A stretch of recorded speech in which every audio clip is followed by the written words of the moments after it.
Hi everyone, ನಾವಿವತ್ತು ತಿಂಡಿ ಮುಗಿಸಿ ಆಚೆ ಬಂದ್ವಿ. ಫಿಶ್ ತಗೊಳ್ತಿದ್ವಿ ಯಾವಾಗ್ಲೂ.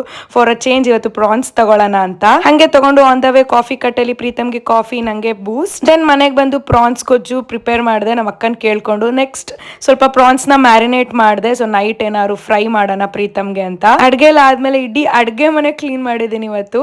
ಸೊ ನನ್ಗೆ ಆಕ್ಚುಲಿ ಏನ್ ತುಂಬಾ ಗಲೀಜ್ ಆಗಿರ್ಲಿಲ್ಲ, ಬಟ್ ನನ್ಗೆ ಯಾಕೋ ಒಂಥರ ಅನ್ಸ್ತಾ ಇತ್ತು. ನಮ್ ಕಿಚನ್ ಫುಲ್ ಇವಾಗ ವೈಟ್ ಅಲ್ವಾ, ಹಂಗಾಗಿ ಫುಲ್ ಕಂಪ್ಲೀಟ್ ಆಗಿ ಒಂಚೂರು ಬಿಡ್ಲಿಲ್ಲ, ಎಲ್ಲ ಕ್ಲೀನ್ ಮಾಡಿದೆ ಕಿಚನ್ ನ. ಸೊ ಅದಾದ್ಮೇಲೆ ತಟ್ಟೆಗೆ ಊಟ ಹಾಕೊಂಡ್ವಿ. ಊಟ ಹಾಕೊಂಡಿದ ತಕ್ಷಣ ನಾನು ಪ್ರೀತಮ್ಗೆ ಆಗ್ತಾನೆ ಹೇಳ್ತಾ ಇದ್ದೆ ಈ ತರ ಐಸ್ ಕ್ರೀಮ್ ಅದು ಇದೇನಾದ್ರು ತಿನ್ಬೇಕಂತ. ಅವ್ನು ಸಡನ್ ಆಗಿ ಸರ್ಪ್ರೈಸ್ ಆಗಿ ಆರ್ಡರ್ ಮಾಡಿದ್ದ. ನನ್ಗೆ ಕರೆಕ್ಟ್ ಟೈಮಿಗೆ ಬಂತು. ಊಟ ಮಾಡಿ ಐಸ್ ಕ್ರೀಮ್ ತಿಂದ್ವಿ. ಲೈಕ್ ಪರ್ಫೆಕ್ಟ್ ಲಂಚ್ ಅಂತ ಅನ್ಸ್ತು. ಅದಾದ್ಮೇಲೆ ಸಂಜೆ ಸಮಥಿಂಗ್ ಬೋರ್ ಏನೋ ತೆಗಿಯಕ್ ಸ್ಟಾರ್ಟ್ ಮಾಡಿದ್ರು. ಸೌಂಡ್ ತಡ್ಕೊಳಕ್ ಆಗ್ಲಿಲ್ಲ. ಈವ್ನಿಂಗ್ ಪ್ರೀತಮ್ಗೆ ಕಾಫಿ ಮಾಡಿದೆ. ನೈಟ್ ಡಿನ್ನರ್ಗೆ ಮ್ಯಾರಿನೇಟ್ ಮಾಡಿರೋ ಪ್ರಾನ್ಸ್ ತವಾ ಫ್ರೈ ಪ್ರಿಪೇರ್ ಮಾಡಿದೆ. ರವೆ ರೊಟ್ಟಿ ಹಾಕ್ದೆ. ಟಿವಿಲಿ ಕಲಾಸಿ ಪಾಳ್ಯ ಮೂವಿ ನೋಡ್ತಾ ಊಟ ಮಾಡ್ಕೊಂಡು ನಮ್ ಡೇನ ಎಂಡ್ ಮಾಡಿದ್ವಿ.